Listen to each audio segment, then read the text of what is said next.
আসসালামু আলাইকুম। আজ আমরা এমন দুটি ফোনের চুলচেরা বিশ্লেষণ করব যারা মিড রেঞ্জ সেগমেন্টে একে অপরের কঠিন প্রতিদ্বন্দ্বী। একটি হলো মোটরোলা মোটো G86 পাওয়ার এবং অন্যটি হলো ভিভো T4R। এই দুটি ফোনের স্পেসিফিকেশন প্রায় একই হলেও তাদের ব্যবহারিক অভিজ্ঞতা সম্পূর্ণ ভিন্ন। তাহলে জেনে নেই আপনার জন্য সেরা ভ্যালু ফর মানি কোন ফোনটি হতে চলেছে। চলুন তাহলে আর দেরি না করে সরাসরি ভিডিওতে ঝাঁপিয়ে পড়া যাক। প্রথমেই কথা বলা যাক ডিজাইন এবং ইন হ্যান্ড ফিল নিয়ে। মোটো G86 পাওয়ার ফোনটিতে আছে ভেগার লেদার ফিনিশ, যা হাতে নিলে বেশ প্রিমিয়াম এবং আরামদায়ক লাগে। এর ডিসপ্লে ফ্ল্যাট এবং সুরক্ষার জন্য আছে কর্নিং গরিলা গ্লাস 7i। ফোনটি ভিভো এর চেয়ে একটু হালকা। ভিভো T4R পলিকার্বনেট বা প্লাস্টিকের তৈরি।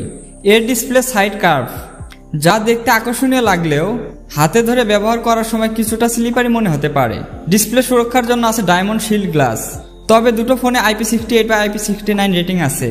ফোন দুটি পানি, ধুলোবালি বা ছোটখাটো আঘাত থেকে সুরক্ষিত। ডিসপ্লের ক্ষেত্রে দুটো ফোনের মধ্যে ভিন্নতা রয়েছে।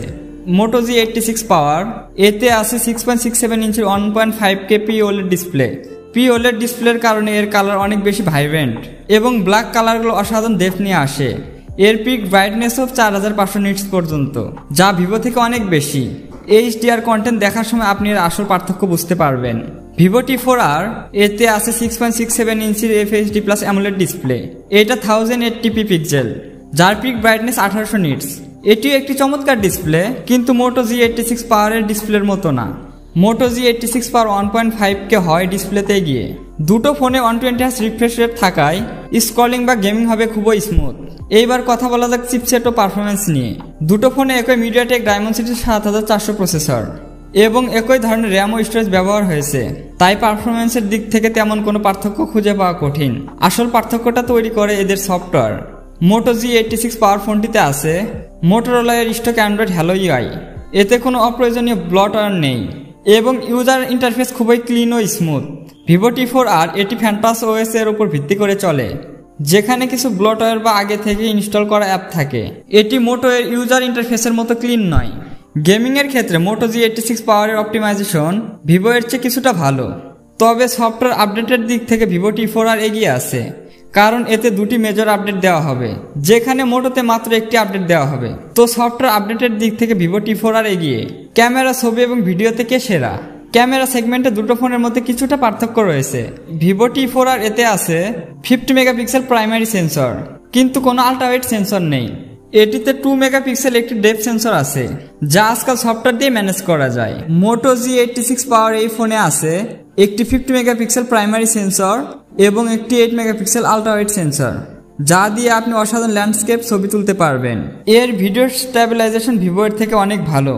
দুটো ফোনের 32 মেগাপিক্সেল সেলফি ক্যামেরা এবং ফ্রন্ট ও ব্যাক ক্যামেরা উভয় দিয়েই 4K 30fps এ ভিডিও রেকর্ডিং করা যায়, যা কন্টেন্ট ক্রিয়েটরদের জন্য দারুণ একটি ফিচার। ব্যাটারি ও চার্জিং নিয়ে বললে মোটো G86 পাওয়ার এই ফোনের সবচেয়ে বড় সুবিধা হলো এর বিশাল 6720 mAh ব্যাটারি, যা সাধারণ ব্যবহারে 2 দিন চার্জ ধরে রাখতে পারে। তবে এটি 33 ওয়াট ফাস্ট চার্জিং সাপোর্ট করে। ভিভো T4R এতে আছে 5700 mAh ব্যাটারি, যা একদিনের বেশি চার্জ ধরে রাখে। তবে এটি 44 ওয়াট ফাস্ট চার্জিং সাপোর্ট করে, যা মোটো G86 পাওয়ারের থেকে দ্রুত।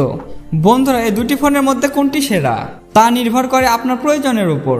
আপনি যদি ক্লিন সফটওয়্যার, অসাধারণ ডিসপ্লে, দীর্ঘ ব্যাটারি লাইফ এবং আল্ট্রা ওয়াইড ক্যামেরাকে প্রাধান্য দেন, তাহলে মোটরোলা মোটো G86 পাওয়ার আপনার জন্য সেরা পছন্দ হবে।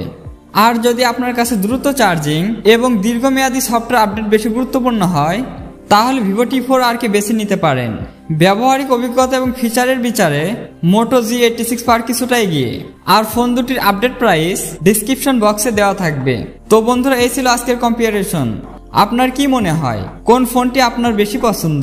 কমেন্ট করে অবশ্যই জানাবেন। দেখা হবে আবার নতুন কোনো ভিডিওতে। সবাই ভালো থাকবেন, সুস্থ থাকবেন। মহান আল্লাহ তাআলা আপনাদের সুস্থ ও সুন্দর একটি জীবন গড়ার তৌফিক দান করুন। আল্লাহ হাফেজ।